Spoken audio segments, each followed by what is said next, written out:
not locked in here with you. You're locked in here with me. Hello, everyone, and welcome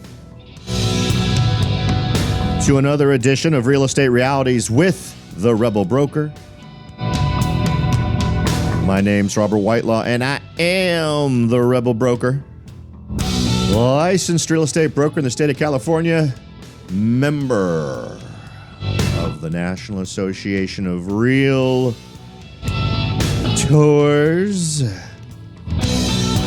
But please, don't hold that against me.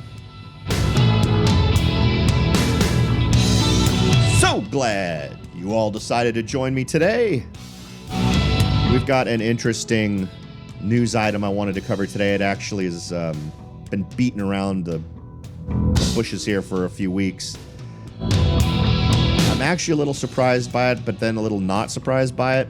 It's an example of one more reason why investing in California real estate might not be something you want to do, or at least in this case, might not want to invest in a city like Oakland. Now, what's ironic is if there's a city that in general could really use investment, growth, improvement of neighborhoods through guys buying a house, improving it, and offering it as housing to folks, it's Oakland. Now, Oakland has seen a lot of gentrification, so I actually think part of that might be playing into this, so we'll see how that goes. But we've got an interesting news item I wanted to cover. I am trying to not do gigantic shows anymore. My tendency is to sort of ramble on with associated stories for as much as an hour. Trying to not do that. I realize you guys don't have all that time to invest, right? So we're going to try to keep these things a little bit more laser focused. Let's go ahead and hit it. There's a variety of outlets. If you want to Google this one and look into it, you can.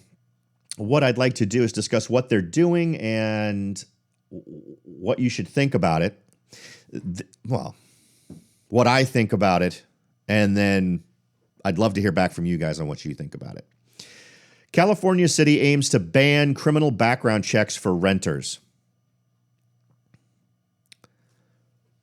Now, I know on this show, we've talked about the things you need to do. We've talked about the most critical thing as a landlord that you need to do is screen your tenants. And I know when I have screened tenants, or I've helped clients screen tenants, or helped them create a system to screen tenants, one of the very first things you do is you get a criminal background check.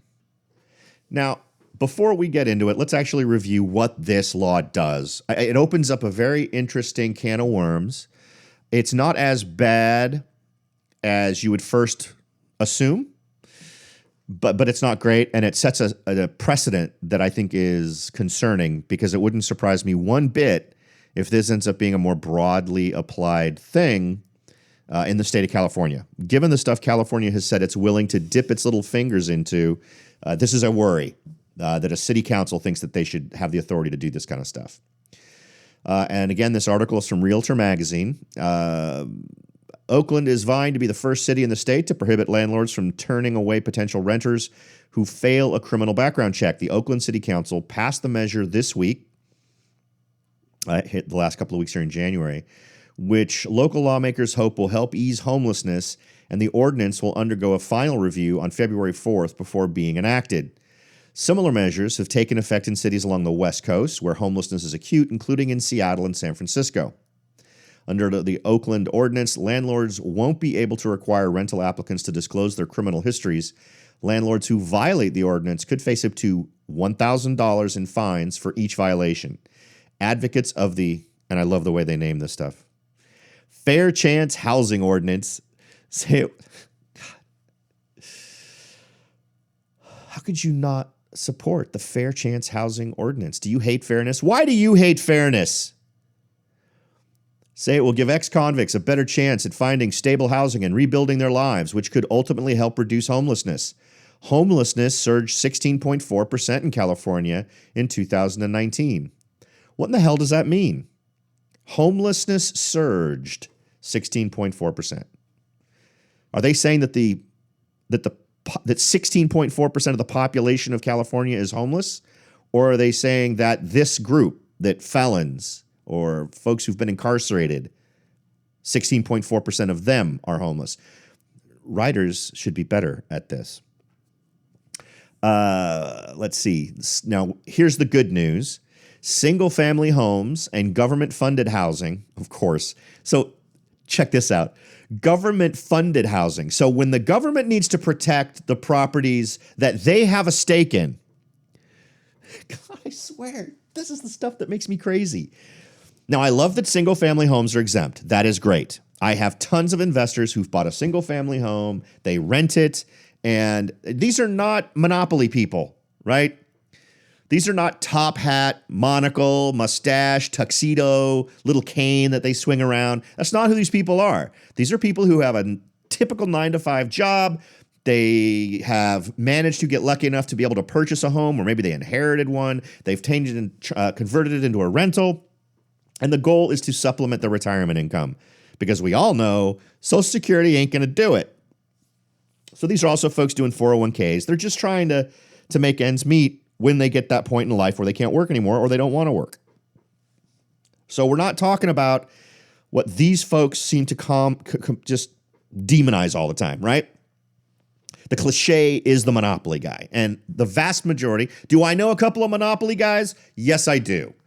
I know a few investors who are absolutely in fact, I should give them a top hat and a monocle, just because. I know guys who own dozens and dozens and dozens of properties, and they make a ton of money every month off their properties.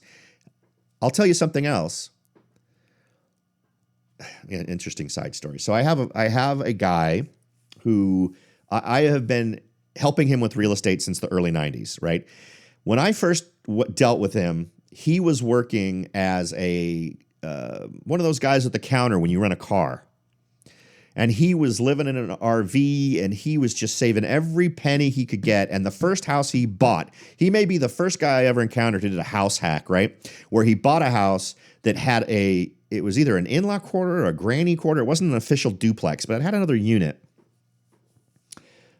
Or no, that's not him. He was the guy who bought a house that was like a 4-bedroom, but then he put up a wall and made it 2 bedrooms. Not sure he did a permit on that one. But in any event, that's how he started off. He did kind of a house hacky kind of thing. That was his first property, 1993 or 4. And that's where he started. And now today he's got a ton of properties. He stopped having to work for a living. Well, not fair. He stopped having to work for someone else for a living about 98 or 99, because that's all he did. Because he bought that house, lived in it for a year and a half, and fixed it up his side. One side was already in great condition, or one part of the property was already decked out. He did it before he actually moved in. Then he worked on the other half while he lived in it. He lived in it for a year and a half, 2 years. And during that time, he actually made enough money on his job and what he was making on the real estate, because it was paying more than paying it for itself. Bought another property and did the same thing. Lived in that one and actually had to fix it up while he was in it. Actually rented that one like a year later and lived in the RV again and just kept iterating, right? Just kept doing it. I think once he got up to like 7 properties, he was making enough that he didn't need to work anymore on anything else. He could just manage his properties. And so from then on, it was like a rocket. Okay, sorry.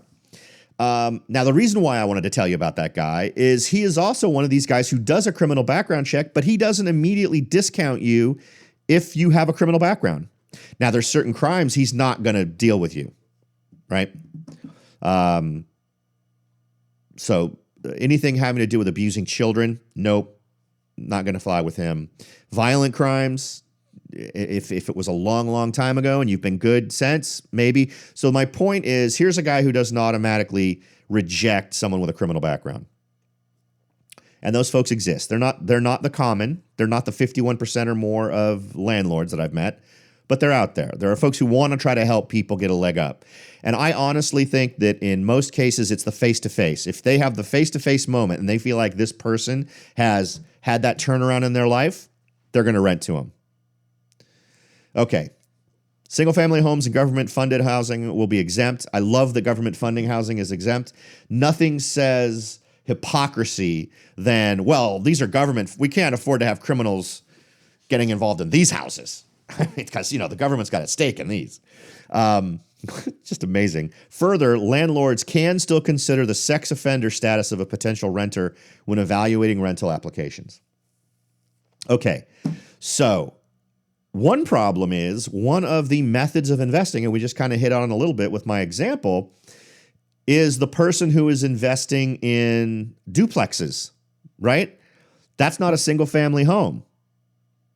So if you've got a duplex, a tri, or a quad, I'm willing to bet that those are not exempt. And if you're doing a house hack and you live in one side and you're required to not look into the criminal background of someone to rent to the other side, how comfortable do you feel about that? Renting to someone who potentially has a criminal background that you would know nothing about unless it's just a sex offender thing. So you can still check the sex offender list, but you're not supposed to do a criminal background check. And if you do, and they can prove it, you get dinged for $1,000. Yeah? And how does that play out? What I would love to do, and I know I have lawyers who listen to the show. Let's say I am in a duplex. I have a wife and 2 children. I have an applicant who comes to rent my property. He's not on the sex offender list, but he's a violent ex-felon, or he's a violent felon. He was incarcerated for a violent crime. I rent to him because I'm legally required to not find that out. And he then beats my wife. So whatever, my wife wears the wrong color and it pisses him off. Should I not be able to sue the city for forcing me into a scenario, for preventing me from being able to do my due diligence? Through force of law, they prevented me from doing the due diligence. Or how about this? Maybe it's not me. I'm a landlord. I own a quad. I rent to a guy in Oakland, and he ends up abusing, robbing, or somebody else in my quad, and that person or that person's family, maybe they actually kill someone, I get sued because they say I didn't do my due diligence when screening my tenants. So there's a thing, right? God, I really hope I have a lawyer listening to today's show. Please, if there's a lawyer listening to my show, would you want that case? Would you take it? I would love to find out if that would be an arguable thing. Now, let's also try to be realistic. Now, I'm all for helping out people who sincerely have turned a corner in their life after living like a moron and indulging in that life of crime. I'm all for helping those folks out, but at my own discretion. It's my property. I should get to decide who rents it, period. Now, another problem we're facing here is if we go ahead and do a quick search on rate of recidivism. What rate of recidivism means, when someone is let out of prison, how soon after they're let out of prison, how many of them commit a crime within 3 years? Just 3 years. Now, I'd want to see more numbers. This whole 3-year limit thing, I find a little hokey. But that seems to be what everyone runs with in terms of sharing this statistic.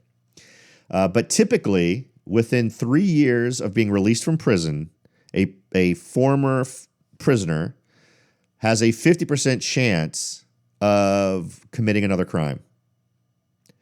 About averaging of over the last decade, about 50% of folks who get out of prison are arrested again within 3 years.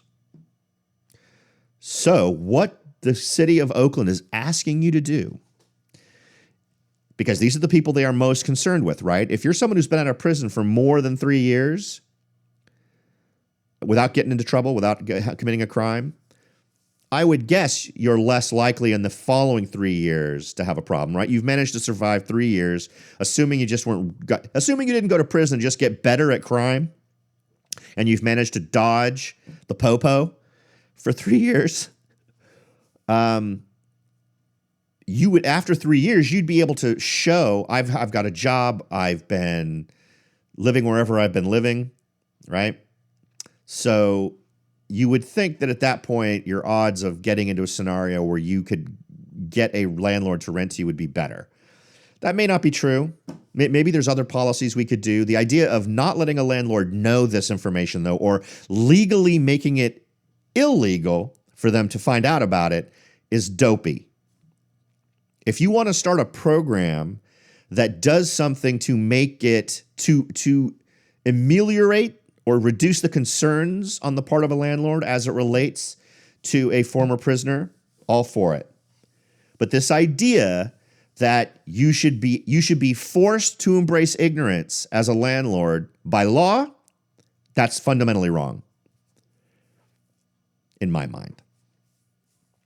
So what this city is asking you to do, roll the dice. You've got a 50% chance, right? If you roll 1 through 3, you're safe. You roll 4 through 6, you're screwed. Would you take a 50% chance on a 50-50 chance on anything? Maybe a coin flip if I have to choose between walking or riding my bike, or do I do Mexican food or I do sushi? That's when you flip a coin, right?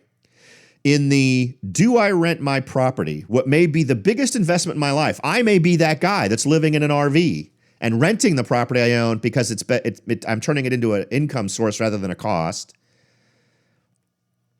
You're asking me to flip that coin on whether or not this guy is going to be a good tenant. And if since we clearly wouldn't know if it was drug related, the next thing you know, you may have drug stuff going on in your property. And if I'm not mistaken, both San Francisco and Oakland have laws on the books that will really beat a landlord over the head if it's discovered that drugs are being dealt from a property they own. Again, man, lawyers, call me, email me, go to therebelbroker.com, contact me. I would love to hear. You can also go to soldbyrobert.com. Just updated that site, by the way. It's more sexy. Well, I don't know if it is. You tell me. I'm always trying to improve it. Anyway. So that's not a good thing, to my mind. If we want to come up with sane programs to help folks in that segment of society, I'm all for it. Now, through the magic of time dilation and the ability to stop recording, I went ahead and looked up the digits on homelessness among the incarcerated. And here's what's interesting. This is a report from prisonpolicy.org, Prison Policy Initiative, but it's prisonpolicy.org. So my guess is this is likely to be more tweaked towards we need to do this kind of stuff than other things. So let's use this as a source. First estimate of homelessness among the 5 million formerly incarcerated people living in the United States, finding that formerly incarcerated people are almost 10 times more likely to be homeless than the general public. Okay. That seems like a realistic estimate. Let's see here. I'm looking for here we go. This is the sweet spot right here. This report provides the first national snapshot of homelessness among formerly incarcerated people using data from a little-known Bureau of Justice Statistics survey. Our analysis builds on existing research showing that past incarceration and homelessness are linked. National research suggests that up to 15% of incarcerated people experience homelessness in the year before admission to prison. In the year before admission to prison. The year before. So, 15% were homeless before going to prison. Now, remember, we're trying to focus on the stigma associated with having gone to prison. And yet, what we find is that 15% of the incarcerated experience homelessness in the year before admission to prison. And this article seems to imply that, what was the number? 16.2, is that what it was? No, I'm not seeing it. Where the heck did it go? Oh, sorry, I'm looking at the wrong article. Yes, here we go. 16.4. Homelessness surge 16.4% in California. So they're saying that the homelessness number itself went up 16.4, which isn't the same thing as saying, well, did the number of homeless surge 16.4%, or did the homeless number? In other words, if you were to say there were 100 homeless people and that number went up 16%, then there'd be 116.4 people homeless, right? The other way to say it is, of X number of ex-convicts, 16.4% of those people are homeless. If that's the way this number speaks, see, this, and this is Realtor.com. Who wrote this? This person deserves to be punched in the face. Do we have a name associated with this? No, we do not. I hate this stuff. Anyway, so let's go ahead and assume the way that makes my point better. If homelessness among the formerly incarcerated is 16.4%, that means that on average, only a 1.4% increase is experienced by those people, if we're assuming it's the same bunch of people that were homeless before prison. So maybe, just maybe, there's more at play here than I was incarcerated, since 15% of the incarcerated were homeless before being incarcerated. Is that logic train going to come off the rails? Okay, what else? We find that rates of homelessness are especially high among specific demographics. People who've been incarcerated more than once, people recently released from prison, people of color, and women. The revolving door of prison contributes to homelessness. The general public. Number of people experiencing homelessness in 2008 per 2,000 population. Among the general public, 21. Among those incarcerated only once, 141. Among those incarcerated more than once, 279. Now, let's also understand something else. We are not talking about circumstances beyond the control of the person we're talking about. We're talking about people being incarcerated. You don't get incarcerated randomly, right? We don't draw lots to decide who we're going to arrest today and send to prison. Now, we can have discussions about prison reform, fairness of the judicial system, whatever. In general, we can assume that at least most of the time, all that stuff is going as it should. People who really committed a crime are really going to prison for it because they really should, right? So what we are doing is not saying you should be forced to rent to this person because they can't help the fact they have a wheelchair that has to get in the house, right? That's a different thing. We're saying someone made choices in their life that put them in a bad situation that also reflects poor character. Let's be honest. If you're a thief, if you're a rapist, any of these things, and a rapist obviously would be in a sex offender list. So, but if you're a violent felon, if you're a murderer, if you're a burglar, if you are someone who commits assault on a regular basis, right? These are all things that'll land you in jail. You're not allowed to know that as a landlord. Now, would you want to purchase a property that would fall into the category of being covered by this as an investor with a law like that in place? I wouldn't. I wouldn't do it. Here's the other little tidbit. I would outsource the background checking of my tenants, and I feel that most people are going to totally ignore this law. I feel like everybody's still going to do background checks, and they're going to find out if there's a criminal background, but they're going to try to do it in some way that isn't traceable to them, right? Because this is absolutely stupid. This is idiotic. It is completely devoid of any understanding of reality. Okay. Previous research has shown that formerly incarcerated people are most likely to be homeless in the period shortly after their release. Our data supports this research.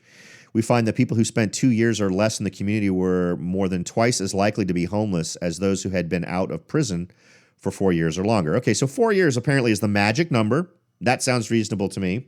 So the real solution to this problem is not force ignorance on the part of landlords. It is come up with a plan, a re-entry into society plan for that first 3 years after someone gets out of prison.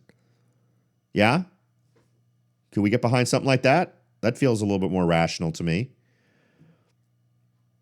You could create a program and reach out to landlords and say, hey, we've got a guy just came out of prison. He was convicted of this. Full transparency, right? Let's all be open and honest with each other. He in his time in prison, he has learned woodworking. He is going to be a carpenter. He needs a place to live. We will pay you your rent and we will subsidize it. Create a program to do it. But no, Oakland decides to completely delegate all the cost, all the burden, all the legal ramifications, all of the potential horror of this law on the back of a landlord. No, I say. Lawyers, reach out. What I'll do is I will create a database of lawyers, and all of you who own property in Oakland, you can reach out to me, and I will turn you on to whatever lawyers reach out to me. So generally, my opinion is that this is a bad idea. I don't think it effectively solves the problem they're trying to solve, and I think there's a smarter way to solve the problem that they're facing. But of course, this is the way to do it where it doesn't cost the city anything. In fact, they make sure it won't cost them anything because any government-funded housing is exempt. There we go. That makes me feel better.